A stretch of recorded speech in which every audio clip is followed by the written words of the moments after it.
పొద్దున్న లేచినప్పటి నుంచి రాత్రి పడుకునే వరకు ప్రతి ఒక్కరికి అవసరమైందల్లా ఇచ్చేది ఆడది. అలాంటి ఆడది పుడితే ఇంత కిరాతకంగా ప్రవర్తిస్తారా? ఆడపిల్లలు దేంట్లో తక్కువ కాదు అంటూ అంతరిక్షంలోకి వెళ్ళటం, క్యాబ్ డ్రైవర్స్ వరకు కూడా అన్నిట్లో ముందుకు వెళ్తూ మేము అన్ని చేయగలమని నిరూపిస్తూనే ఉన్నారు. అయినా కూడా ఈ కాలంలో ఆడపిల్లలు పుట్టట్లేదు అని బాధపడుతున్న వారు కొందరైతే, ఆడపిల్ల ఎందుకు పుట్టిందిరా అంటూ వాళ్ళని చంపుతున్న తండ్రులు ఎంతో మంది ఉన్నారు. కన్న వాళ్ళే వాళ్ళ పాలిట ఎముడవుతుంటే అసలు వాళ్ళకి రక్షణ ఏది? ఆడపిల్లలకి బస్సుల్లో, కాలేజీల్లో, స్కూల్లో ఎక్కడ కూడా రక్షణ లేదు. ఇంట్లో కూడా రక్షణ లేదా అంటూ కూడా ఎన్నో క్వెషన్ మార్క్స్. అసలు ఏం జరిగింది? ఆడపిల్లలు పుట్టారన్న ఒకే ఒక కారణంతో భార్యతో అనేక విధాలుగా గొడవలు పడుతూనే ఆ ఇద్దరు ఆడపిల్లల్ని కూడా కడతీర్చాడు తండ్రి. అసలు ఏం జరిగింది ఏంటనే వివరాలు కూడా తెలుసుకుందాం. దానికి సంబంధించి మనతో పాటు మాట్లాడడానికి మా రిపోర్టర్ తేజ ఉన్నారు. తేజతో మాట్లాడదాం. తేజ, ఆడపిల్లలు అంటేనే మనందరికీ కూడా తెలిసిందే, ఈ రోజుల్లో దేంట్లో కూడా తక్కువ కాదు. అలాంటిది ఇద్దరు ఆడపిల్లలు పుట్టారని చెప్పి ఆ తండ్రి చేసిన అఘాయిత్యం అందరికి కూడా కోపానికి గురి చేస్తుందని చెప్పొచ్చు. అసలు ఆ తండ్రి ఎందుకు బిహేవ్ చేశాడు ఆ విధంగా, ఎందుకు చంపాడు, అసలు ఎక్కడ జరిగింది అంటే ఏం చెప్తాం? రైట్ దేవిక. అంటే ఇప్పుడు పల్లెటూర్లలో ఎక్కువగా ఇటువంటి ఘటనలు జరుగుతున్నాయి. ఎందుకంటే పట్టణ ప్రాంతాల్లో ఇంతకు ముందులా లేకుండా ఇప్పుడు కొంచెం మారారు చాలా వరకు కూడా.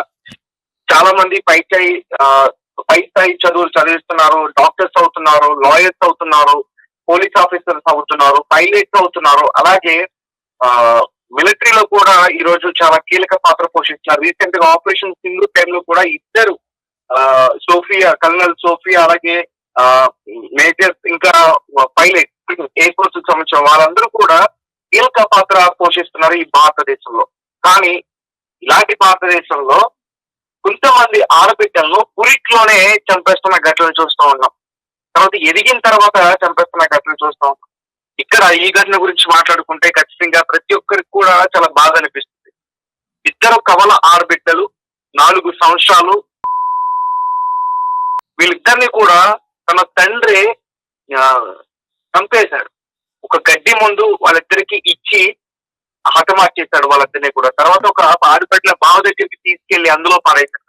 ఏదైతే ఈ విషయం ఉందో ఒక్కసారిగా ఆ ప్రాంత ప్రజలందరికీ కూడా చాలా బాధను కలిగించేసింది. అలాగే చాలా భయానికి కూడా గురిచేసింది. ఇంత మూర్ఖుడా, ఇంత కర్కస్ కూడా, ఇంత రాక్షసుడా, ఇలా ఆడబిడ్డల్ని ఇంతలా దారుణంగా చెప్పుతాడంటూ కూడా చాలా మంది కూడా బాధపడ్డారు. సరే, మళ్ళీ అతని పైన కొట్టే ప్రయత్నం కూడా చేశారు. పోలీసులు అతన్ని తీసుకెళ్లిపోయే ప్రయత్నం చేశారు. ఇక విషయానికి వస్తే ఇక్కడ ఇంకొకటి ఏంటంటే, ఆ తండ్రి ఆ తల్లి దగ్గరికి వచ్చి నేనే చంపేశాను ఆడపిల్లలు కాబట్టి అంటూ కూడా అతను చెప్పే సమాధానం అక్కడున్న ఊర్లో వాళ్ళకి కూడా కోపానికి గురి చేసిందనే చెప్పొచ్చు. అసలు అక్కడ ఏం జరిగింది ఏంటి?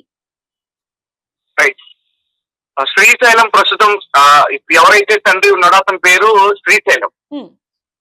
అతను ప్రస్తుతం సమీపంలోని ప్రతిమ ఆసుపత్రిలో పనిచేస్తున్నాడు. అలాగే శ్రీశైలం భార్య, మృతులు ఎవరైతే ఇద్దరు పాపలు మృతి చెందారో వారి యొక్క తల్లి మౌనిక, ఆమె వ్యవసాయ పనులకు వెళ్తుంది. ఇద్దరు కూడా కౌలు పిల్లలు.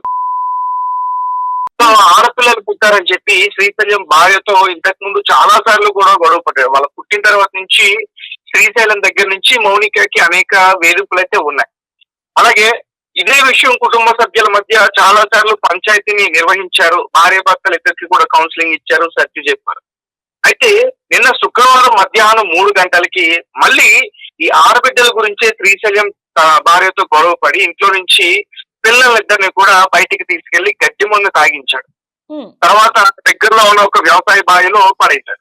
తర్వాత మళ్ళీ ఇంటికి వచ్చాడు. ఆడబిడ్డలు ఆమె వ్యవసాయ పనులు ముగించుకుని ఇంటికి వచ్చిన తర్వాత ఎక్కడ పిల్లలిద్దరు కనిపించట్లేదంటే అతను కూడా అవును ఎక్కడ ఉన్నారో కనిపించట్లేదు అని ఒక డ్రామా, ఒక సినిమా స్టైల్లో ఎట్లా ఆర్టిస్ట్ ఎట్లా బిహేవ్ చేస్తారో అట్లా బిహేవ్ చేసి ఏమైందని ఆందోళన చేసి పోలీసుల దగ్గర, అలాగే అక్కడ ఉన్న స్థానికులతో, అంటే వాటితో పాటు కూడా ఇతను కూడా వెతికేటట్టుగా నటించాడు.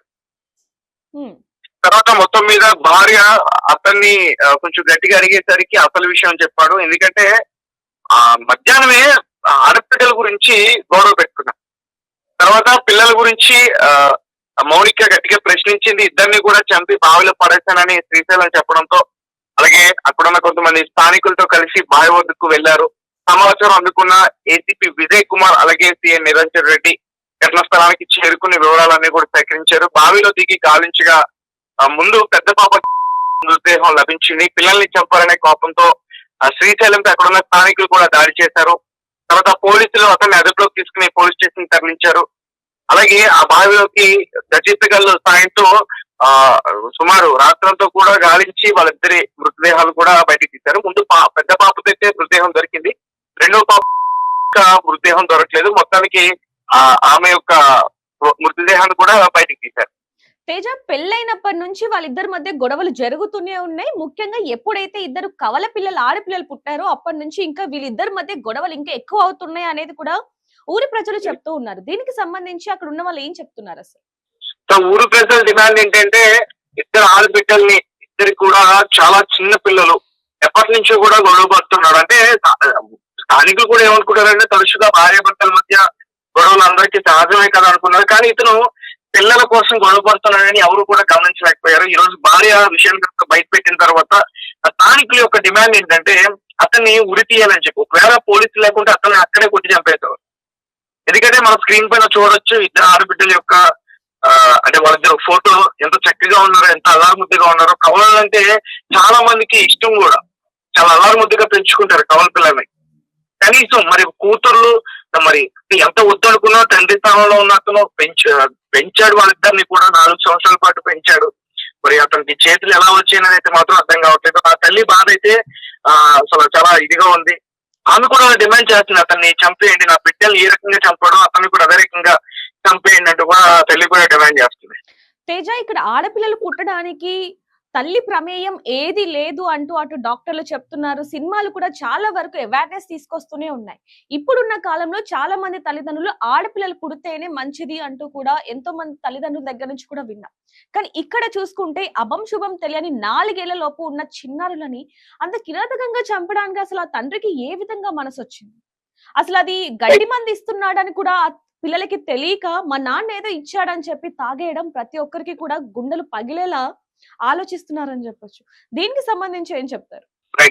దేవిక, మీకు చెప్పినట్టు సినిమాల్లో మాత్రమే ఆడబిడ్డల్ని పొగుడుతున్నట్టు వారికేదో స్థాయి నిలబడినట్టు ఈ రకంగా చూపించే ప్రయత్నం చేస్తారు.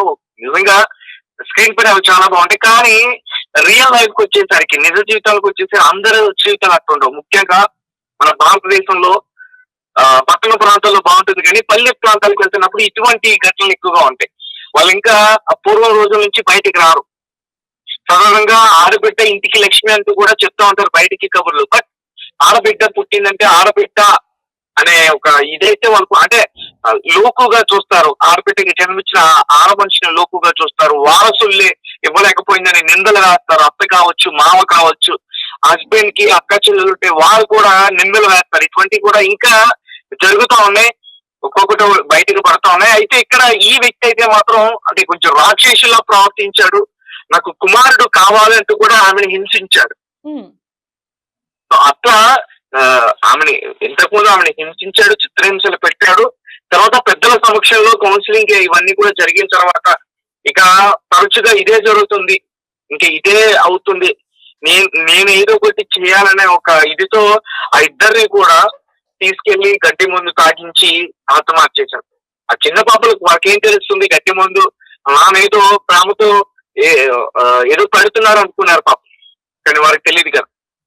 పైగా గడ్డి ముందు తాగించడమే కాకుండా ఎక్కడ మళ్ళీ వాళ్ళు బ్రతుకుతారు, ఎక్కడ మళ్ళీ వాళ్ళు ప్రాణాలతో ఉంటారని చెప్పేసి ఎంత మూర్ఖత్వంగా ఆలోచించాడు చూడండి. వాళ్ళిద్దరు కూడా చనిపోయారు లేదా అనే ఒక అనుమానంతో, ఇంకొకటి వారిద్దరు మృతదేహాలు కూడా ఎవరికి దొరకకూడదని ఇదితో కూడా తీసుకెళ్లి ఆ బావిలో పడేశారు. అంటే అతను ఏమనుకున్నాడంటే ఇద్దరు కూడా బావిలో పడి చనిపోయారు అనేటట్టుగా నమ్మించేటట్టు అక్కడ ఉన్న స్థానికులు కావచ్చు, కుటుంబ సభ్యులు కావచ్చు, నమ్మించేటట్టు కూడా ఇతను ఒక ప్లాన్ వేసుకున్నాడు.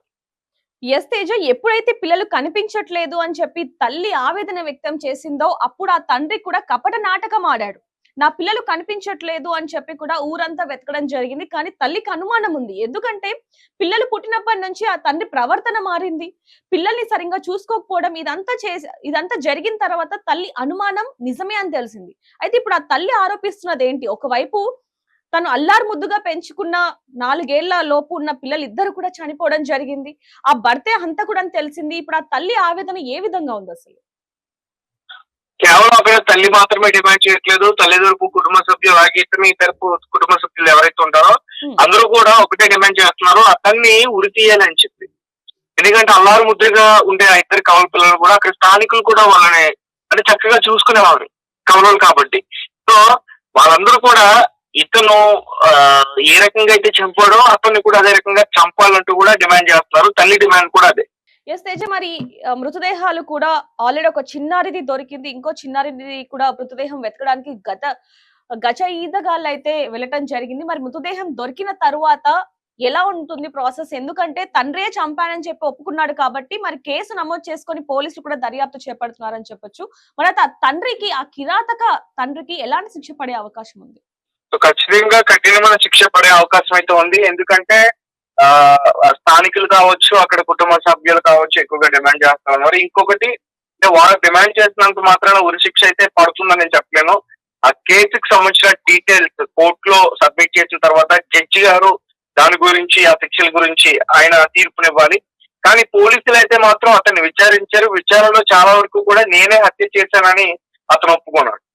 ఎస్ తేజ, ఈ ఇష్యూకి సంబంధించి అయితే పూర్తి సమాచారం మీరు చెప్పడం జరిగింది. కానీ ఈ వీడియో పట్ల ఇక్కడే కాదు, ఎక్కడైతే ఆ ఘటన చోటు చేసుకుందో అక్కడ కూడా ప్రతి ఒక్కరు ఆ తండ్రిని అతి కిరాతకంగా చంపాలి, ఆ చిన్న పిల్లలు ఎలాంటి నరకయాతన అనుభవించారో అదే విధంగా ఆ తండ్రిని కూడా చంపాలి అంటూ కూడా అక్కడ ఉన్న కుటుంబ సభ్యులు కావచ్చు, ఊరి జనాలు కావచ్చు, ఇప్పుడు ఈ వీడియో చూసిన ప్రతి ఒక్కరు కూడా అదే కోరుకుంటున్నారని చెప్పొచ్చు. కానీ ఆడపిల్లలు దేంట్లో తక్కువ కాదని నిరూపిస్తున్నప్పటికీ కూడా మరి ఈ తండ్రులు ఎందుకని కొడుకే కావాలి కూతురు వద్దు అంటున్నారు అనేది కూడా మీరు కామెంట్ చేయండి.